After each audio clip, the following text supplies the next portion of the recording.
সাতক্ষীরা তালা উপজেলার প্রেস ক্লাবের উদ্যোগে গাজীপুরে আসাদুজ্জামান তুহিন হত্যার প্রতিবাদে মানববন্ধনে আসাদুজ্জামান সহ সাংবাদিক হত্যাকারীদের ফাঁসির দাবি সহ সাংবাদিকদের নিরাপত্তার দাবি জানানো হয়েছে। সোমবার তালা ডাক বাংলার সামনে প্রতিবাদ সমাবেশ এসব দাবি জানান বক্তারা। বিস্তারিত দেখুন সাতক্ষীরা প্রতিনিধির পাঠানো তথ্য ভিডিও চিত্রে। তালা উপজেলা প্রেস ক্লাবের আয়োজনে আমাদের সাংবাদিক আমার কলিগ গাজীপুরের জনপ্রতিনিধি ছিলেন তিনি, পরে প্রধানমন্ত্রী স্টাফ রিপোর্টার হচ্ছেন। তিনি দুর্নীতির বিরুদ্ধে রিপোর্ট করতেন, বলতে আমলাতন্ত্র যারা ছিল তাদের বিরুদ্ধে রিপোর্ট করতেন।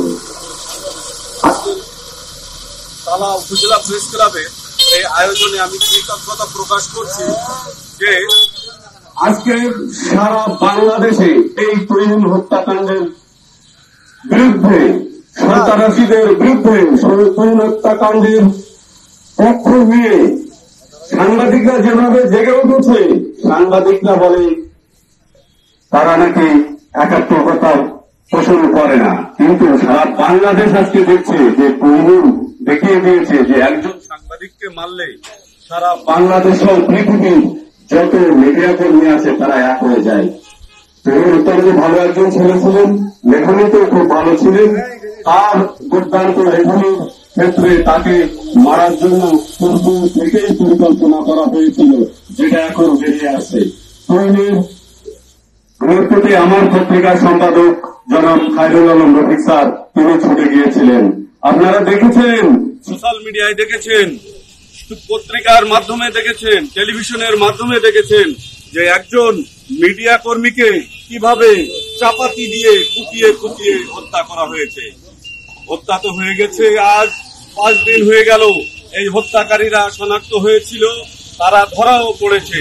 তাদের বিচার এখন কি হবে এটাই হচ্ছে দেখার বাকি, কারণ বাংলাদেশে কিন্তু কোনো বিচার হয় না।